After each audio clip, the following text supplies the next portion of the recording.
imagine playing a game of chess. All right. And right before your opponent makes their opening move, two of the pieces just completely vanish from the board. Just poof, gone. Exactly. You don't get to pause. You don't get to reset the clock or rethink your entire strategy over a coffee. You just have to look at the remaining pieces on the board and, instantly recalculate every single vector of attack. It's pure chaos management at that point. It really is. And that is exactly the situation we are looking at today. Welcome to the deep dive. For you listening, our mission today is to thoroughly analyze the highly anticipated, fully updated Kentucky Derby racing form report. Which has essentially been rewritten in the last 48 hours. Completely rewritten. Because, look, we are heading into a 1.25-mile dirt clash at Churchill Downs, and the mathematical landscape of this race has just suffered a massive, massive seismic shift. It's honestly an incredible scenario to watch unfold from an analytical perspective. When you have 20 of the most finely tuned, highly unpredictable athletes on the planet loading into a starting gate, the margin for error is already, it's microscopic. Right, there's zero room for error. Zero. But when the pieces change at the 11th hour like this, the general public tends to just, they take their program, they cross off the names of the scratched horses, and they move on. They just think, oh, okay, smaller field. Less competition for my horse. Exactly. They view it purely as a subtraction of talent. But this isn't a vacuum. A horse race, and particularly a race of this sheer density, is a highly sensitive moving pressure system. A pressure system, I like that. So to give you the setup, listener, we are going completely analyst to analyst today. We've got a serious stack of sources on the desk right now. The heavy reading. Oh yeah, we have the official past performances, the PPs for the entire field. We have an updated racing form report that specifically breaks down the brand new race shape based on the news. And we have this internal conceptual tool called the herd geometry handicapping system to really help us decode the structural reality of what just happened. That geometry tool is going to be crucial today. It is. Okay, let's just unpack this right away. The headline that is currently tearing up the sports books: Silent Tactic and Full of Fort have scratched. They are officially out of the race. And what's fascinating here is that the general public fundamentally misinterprets scratches in a field of this magnitude. How so? Well, the scratches didn't change the underlying type of race we're going to get. It's not suddenly a sprint instead of a route. Right. It's still 1.25 miles. Exactly. But what they did do is alter the spatial dynamics, the physical room to operate. The scratches just made the eventual winner significantly more obvious, provided, you were willing to ignore the morning line hype, look past the raw speed figures that everyone else in the grandstand is staring at, and figure out the actual physics of where this race will break apart. The physics of the break. Okay, let's lay out the exact logistics of the shakeup, because the mechanics here really, really matter for the listener. Silent Tactic, who's drawn in post 13, scratched on April 29th. Right. That brought the first also eligible horse, Great White, into the main field. Then, literally the very next day, April 30th, Full of Fort, who was parked way, way out in post 20. Which is about as far outside as you can get. Yeah, out in the parking lot. So Full of Fort scratching brought Ocelli into the field. Now, there is a specific rule at Churchill Downs regarding the starting date that we absolutely need to factor in here. When a horse scratches, every single horse drawn outside of that scratch moves inward 1 gate slot. And I really want to pause on that because we cannot overstate the importance of that inward shift. It's not just a clerical update. No, not at all. People assume a gate is just a gate. But we are talking about the angle of trajectory to the first turn. When you have a massive field barreling toward a left-hand bend at 40 miles an hour, every single foot of lateral distance matters. Because it's less ground they have to cover to save ground on the rail, right? Exactly. Because Silent Tactic was in post 13, everybody outside of him just got a slightly better geometric angle. So Potente slides from 14 to 13, Emerging Market goes from 15 to 14. Pavlovian from 16 to 15. Six Speed from 17 to 16. Further Ado goes from 18 to 17. Golden Tempo from 19 to 18. Great White slots into the new 19. And Ocelli takes Full of Fort's old real estate all the way out of 20. Okay, so that's the physical shift, the actual shuffling of the boxes. But we really need to look at the reality of the trade. If you are just reading names off a page, you completely miss the narrative. We need to look at the running profiles of these animals. Let's break down trade 1. The Silent Tactic trade. Right, we lose Silent Tactic. Looking at the sources here, Silent Tactic was not a front-end speed horse. He was classified as a P2 stalker, a presser. Which is a very specific stylistic role. Yeah, And he was sitting on a 141.6 prime power rating and a 119.5 class rating. Now, to put that in perspective for you listening, the average Derby winner usually sits somewhere around like 142 to 145 on the prime power scale. So he was right there. Right there. So at 141.6, Silent Tactic was a highly capable, legitimate threat sitting in the exact sweet spot lane of the second flight. He really was a critical load-bearing pillar in the middle of that pack. Losing him, it removes a highly talented body from a very specific geographic location, that crucial stalking position right behind the early speed. And what do we get in return? Let's look at the sheet. Great White enters the field. Great White is an EP5, an early presser type, and his last race speed figure was an 80. An 80? I mean, wow. An 80 in a race where you realistically need 100 or better just to hit the board. It's a massive downgrade in raw talent. So we just traded a quality stalker who would sit patiently, navigate traffic, and finish strong for a significantly cheaper pace horse who is just, frankly, going to push early, expend all his energy, and then fade directly into the path of the trailing horses. We traded finishing quality for early chaos. That's the perfect way to phrase it. Traded finishing quality for early chaos. Which brings us to trade 2. Full Effort is out. Full Effort was a highly rated closer, an S0 type, meaning a sustained runner, and his numbers were monstrous. They really were. He had a 145.8 prime power rating, and he threw down a 99 speed figure in his last race when he won the Jeff Ruby Stakes. He was a deeply, deeply dangerous horse in that final quarter mile. Exceptionally dangerous late in the race. He was the kind of horse that keeps the front runners honest because they know he's coming, and in his place, the race absorbs Ocelli. Ocelli is also a closer, an S2 style, but he is vastly inferior. I mean, we were looking at a 135.3 prime power rating, a 90 speed figure last out, and a lifetime best speed rating that sits well below the historical average winning speed for a Grade 1 event like this. He's just not in the same league. He's not. We essentially traded a lethal closing sniper for a weak closer who will likely be running, just to keep the field in his sights. I have the mathematical summary from the updated report right here, and honestly, this is the staggering part. When you take the 2 replacement horses, Great White and Ocelli, and compare their aggregate metrics to the 2 scratched horses, Silent Tactic and Full Effort, the drop-off is severe. Severe is putting it mildly. Right. The new additions are collectively 19.2 prime power points lower. They are 5.8 class points lower, and they are a massive 22 points lower in last race speed. 22 points. If you translate a 22-point speed deficit to the actual track, that is literally dozens of lengths. They aren't even in the same zip code. But here is the absolutely critical data point from the report. The replacements are 7 points faster in early pace and 52 points weaker in late pace. 52 points weaker late. That is an absolute crater in the structural integrity of the back half of this race. It's a black hole. So, practically speaking, what does this actually mean for the shape of the race? I was thinking about it earlier, like drafting in NASCAR. Oh, that's a good analogy. Right, because Silent Tactic was a high-quality car breaking the wind in that second lane. With him gone, the cars behind him lose their draft, but they also lose the immediate physical blockage. They suddenly have maneuverability. Yes. But then you look at the whole picture, subtracting all that finishing speed and adding this cheap early chaos.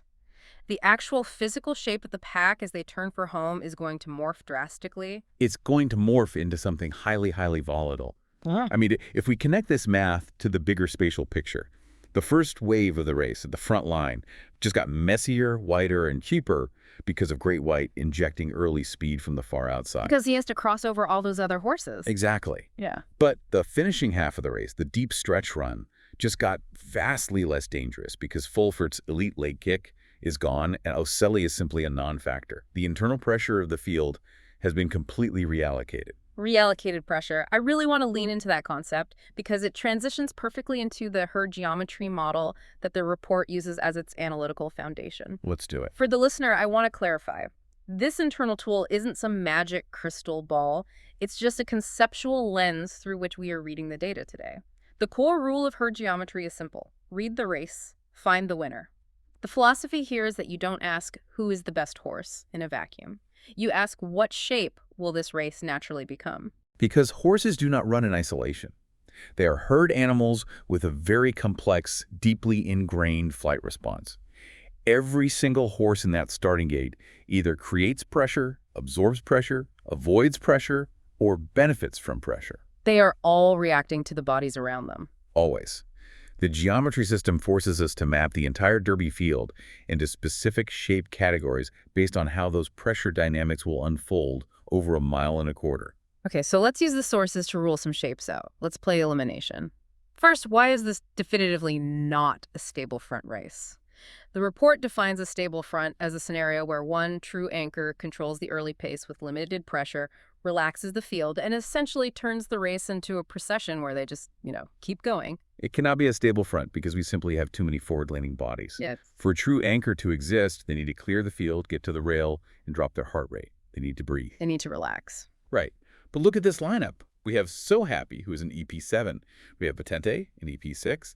Pavlovian, an EP5. Intrepido, Litmus Test, the foreign wildcard 6-speed.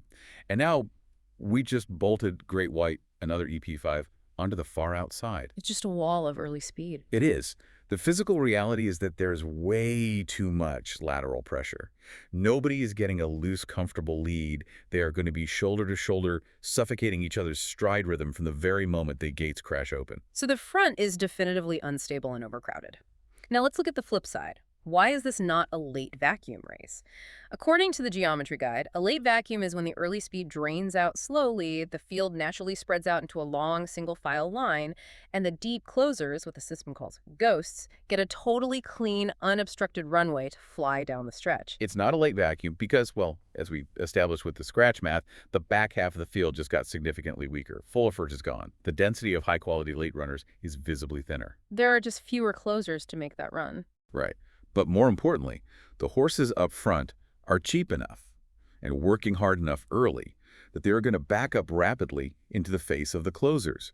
They aren't going to just smoothly spread out and leave a nice polite passing lane. They're going to create a barricade. Okay, so if it's not a stable front and it's not a late vacuum, what is the actual physical shape we are looking at here? This is what the system explicitly defines as a compression race. And a compression race will inevitably lead to either a gradual erosion or a sharp collapse of the front runners. A compression race. Okay, walk us through that. In a compression race, a large field creates intense overlapping traffic pressure. The winner is almost always the horse that avoids the worst of the compression wave. Because the front is crowded with pace types who will fiercely fight each other for position, they will eventually snap or erode as they turn for home. Now, I want to play devil's advocate here for a second because this feels like a trap a lot of bettors fall into. If Great White adds more cheap speed to the front line, making it even more chaotic and basically guaranteeing that the leaders are going to exhaust themselves, shouldn't we tell the listener to just bet all their money on the deep closers? Fast early pace equals bet the closer who is coming from the very back, right? I mean, it seems like basic physics. It seems highly logical, yes, but it is actually the most common fundamental mistake in road handicapping. And it is exactly what the system's satellite priority rule and ghost caution rule are designed to prevent. Pack that. Ghost caution rule. If the speed up front fades or collapses, you do not automatically take the deep closer, the ghost. Why? Because you have to think about the physical biomechanics of a horse race. The actual bodies moving on the dirt. Right. Ghosts need three things to win: early pace to tire the leaders, a perfectly clear lane, and flawless timing. If the front collapses sharply, it creates a literal wall of stopping horses. Closers have massive 24-foot strides. They cannot stop on a dime and weave through traffic like a sports car. They run directly into that wall of decelerating bodies. So they get their momentum completely broken by the very horses they need to pass. Precisely. They have to check their stride, tap the brakes, and once a 2,000-pound animal loses its forward momentum in the final furlong, the race is over. They cannot re-accelerate in time to catch the winner. That paints a really vivid picture. Yeah. So who do you take if the front collapses but the back is completely blocked by the wreckage? You take the satellite, the tactical stalker, sitting in the second flight, sitting right behind the speed. The horses just watching the chaos happen in front of them. Yes. The satellite inherits the lead before the deep closers can even navigate the traffic and arrive on the scene. As the geometry system explicitly states, ghosts collect pieces. Satellites collect wins. Ghosts collect pieces. Satellites collect wins. Man, that is going on a t-shirt. I love that. Let's take that concept and apply it directly to the actual horses in the field today. We're looking at the horses trapped in the absolute extremes of this specific compression geometry, the front line and the back line. Let's start with the early speed. Okay, let's look at the front. So happy. EP7 style. Threw a 103 speed figure in his last race. He just won the Santa Anita Derby. I mean, he is highly respected, sitting at 151 on the morning line. So Happy is a genuinely fantastic horse, but you have to look at his geometric role here. He's an EP7. He has exceptionally high early speed. But, as we just mapped out, he is not getting a loose lead. Not a chance. Right. The herd geometry system asks one fundamental question of early speed. Can the anchor clear? In this case, no. He is going to be pressured from the jump. Yes, he won the Santa Anita Derby, but that was a smaller field with significantly less internal pressure. He won't have the luxury of dictating the terms in a 20-horse stampede. He is going to be fighting for oxygen the entire first mile. Then you have Potente, EP6, massive 145.0 prime power rating. He actually shifted inward from post 14 to 13 because of the silent tactic scratch. Does that one gate shift save him? That inward shift helps Potente marginally, because he saves a few feet of ground and avoids some of the outermost gate chaos. But fundamentally, he is still locked in a brutal pace battle. He actually failed as the favorite in his last race against So Happy. He is a forward-leaning horse in a race shape that is geometrically designed to severely punish forward-leaning horses. And then we have the horses the system aggressively labels as disruptors. Pavlovian and EP5 from post 15, and the newly added Great White all the way out in post 19. Disruptors are vital to understand if you want to grasp how a race actually falls apart. Their job isn't to win the Kentucky Derby. It's not. No. Their job is to force the pace, occupy critical lanes, and break somebody else's rhythm. Look at Great White. He has an 80 last race speed. He has absolutely zero mathematical chance of winning this race. Yeah, the math just doesn't support it. But he is going to blast at a gate 19, cross over toward the rail, and put immediate, intense physical pressure on So Happy and Potente. He is the catalyst for the eventual front-end collapse. That's a fascinating domino effect. He's essentially a pace kamikaze. He knows he can't survive, but he's going to take the leaders down with him. Exactly. Okay, so that's the front line, basically doomed by intense lateral pressure and pace friction. Let's look at the back line, the deep closers, or the ghosts. Let's look at Renegade. S1 running style. He won the Arkansas Derby. He is a massive talent, taking a lot of money, but he is stuck in post 1 right on the rail. And this is where the geometry is absolutely ruthless. Inside closers are highly, highly vulnerable if the front of a large field collapses. Because of the pileup. Think about the physics of it. If you have a wall of tired horses stopping at the top of the stretch, where do they go? They don't just disappear. Tired horses naturally drift backward and inward toward the rail as they seek relief. Right, they get tired and drift left. Renegade is pinned on that rail. Yeah. He is going to have a wall of exhausted animals backing up directly into his forward path.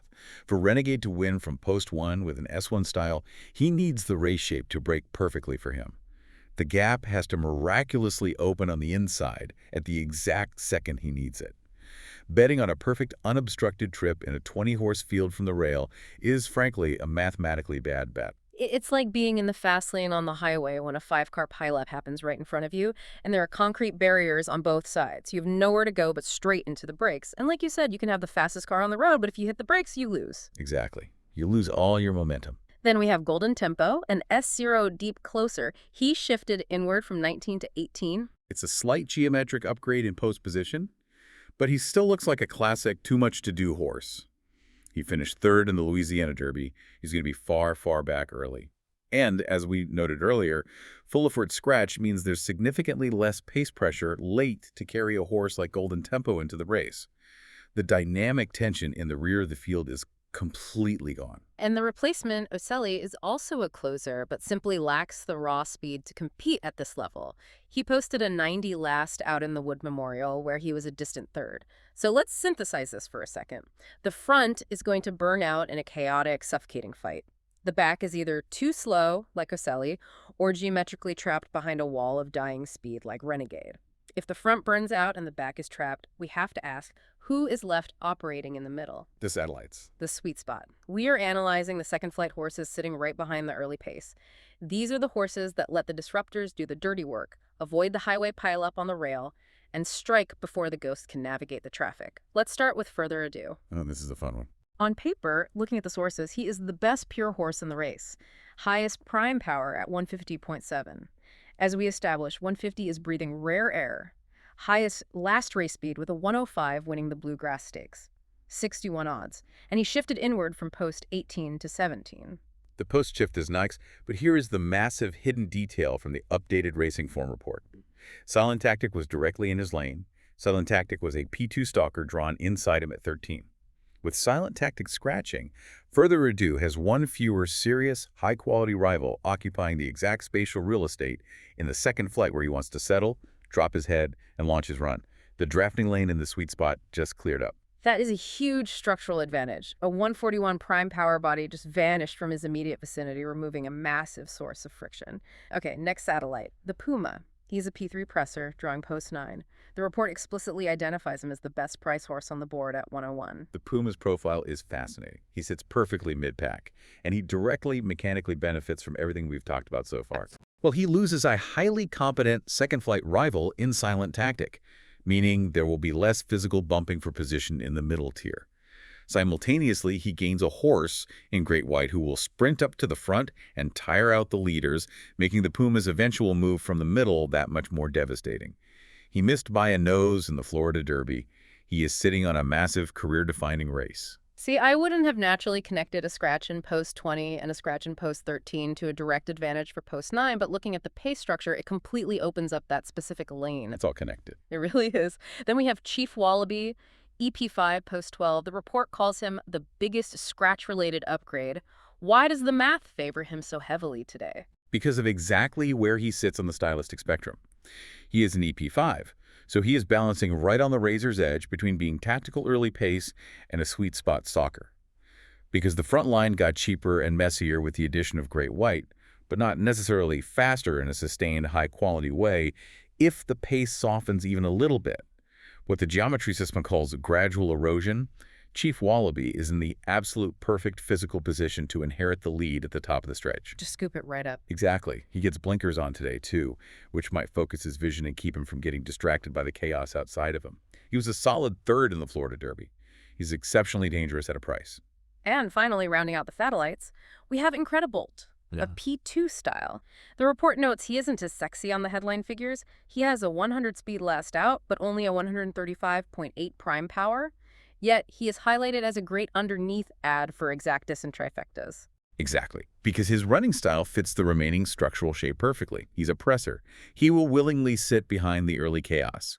He might not have the raw, elite talent of a Further Ado to win the race outright, but because the closers in the back just got substantially weaker, Incredibolt can easily plod along in the middle, pick up the pieces of the fading early speed, and hold on to hit the board for third or fourth. It is genuinely compelling to see how this all interlocks. Adjusting two seemingly isolated variables creates this cascading ripple effect that specifically blesses horses sitting in posts 9, 12, and 17. That is the essence of her geometry. You can't view the field as 20 individual isolated runners. It's a single massive organism constantly reacting to itself. Which brings us to the climax of the deep dive. Identifying the most advantaged horse.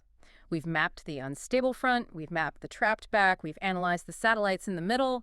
It is time to deliver a decisive verdict for you, the listener. Based on the comprehensively updated report and the exact geometry of this newly formed field, the most likely winner and the absolute cleanest fit for this race shape is Commandment. There's really no other logical conclusion. If we look closely at the mechanics, let's break down exactly why Commandment is the absolute standout here. He is a P3 presser. He breaks from post 6. Let's contextualize his profile. He won the Florida Derby in his last start. He has a 100 speed rating, which is solid, which puts him right in that historical Derby winning zone we talked about earlier. But the stat that jumps completely off the page in the racing form is his late pace figure from that Florida Derby. It is a staggering 121. It's almost unbelievable. 121. Listener, to put that in perspective, anything over 110 usually indicates elite closing speed. 121 is off the charts. If we connect this to the bigger picture, that 121 late pace figure is the linchpin of his entire profile. Look at the other late pace figures in the field for context.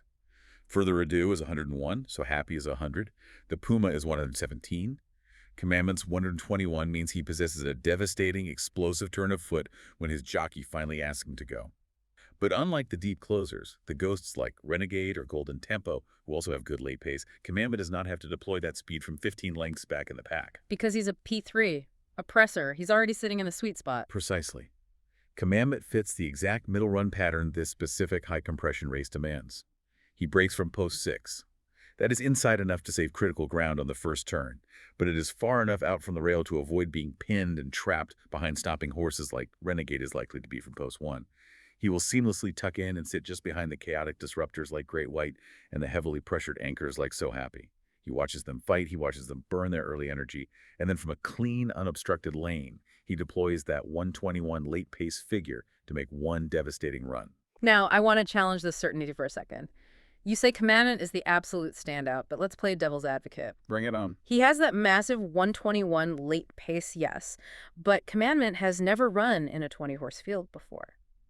Aren't we assuming a lot here?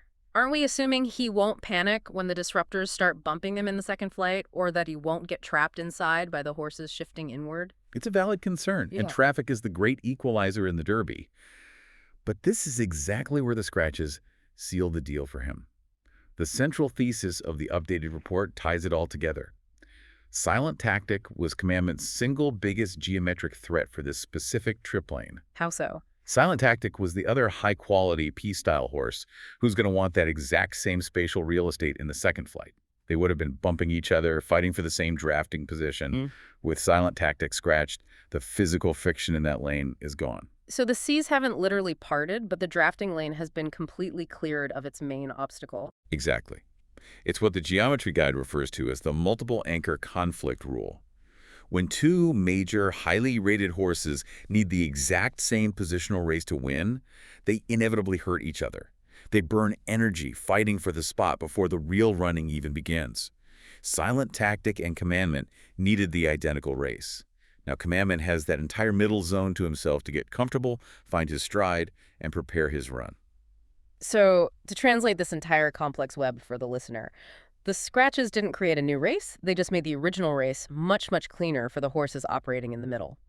The race became less democratic and far more concentrated. It concentrated the win probability directly onto Commandment's saddlecloth. That is the most accurate summary of the physics at play. The noise and friction increased exponentially on the front line, the overall quality decreased significantly on the back line, and the middle tier became a designated low-resistance passing lane for Commandment and the other saddle. Okay, let's bring this home. For everyone taking notes, let's run through the final betting-ready order straight from the updated report based on this newly formed geometry. Let's do it. First, Commandment is the most likely winner. He has the trip, the lane, and that massive 121 late punch. Second, Further Ado is the best pure talent. If he overcomes the traffic from post 17, his 150 prime power and 105 speed make him mathematically lethal. Third, the Puma is the best price at 101, sitting perfectly in that mid-pack sweet spot. And fourth, Chief Wallaby is the biggest scratch-related upgrade, ready to inherit the lead if the pace erodes. It's a deeply logical, structurally sound ticket based on everything the data is telling us today. But before we wrap up, this raises one final crucial question. I really want to leave the listener with a lingering thought to mull over. We spent this entire time meticulously mapping the geometry, the physics, the running styles, and the scratch mathematics flawlessly based on the horses themselves. Right. But what if Churchill Downs itself has a say? Oh, you're talking about the actual track surface. Yes, exactly. Look closely at the track bias stats provided in the sources. For dirt routes at this current meet, there is a 55% speed bias historically. That is already quite high. It heavily favors horses near the lead.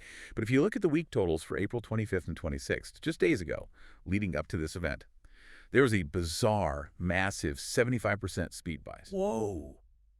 The track was essentially a conveyor belt for front runners.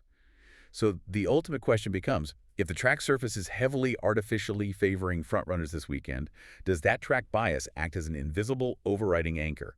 Does a heavily biased, speed-favoring dirt surface prop up a horse like So Happy, allowing him to somehow survive the intense pressure from the disruptors, carry his speed further than his physiology should allow, and completely defy the very geometry we just mapped? Man, that is the ultimate handicapping puzzle right there. Does the mathematical physics of the horses beat the chemical reality of the dirt? It's exactly why they actually run the race instead of just simulating it on a computer. Thank you so much for joining us on this deep dive. We highly encourage you to watch the race this weekend, keep an eye on that middle lane, and see if the satellites truly collect the win or if the track surface throws us one last curveball.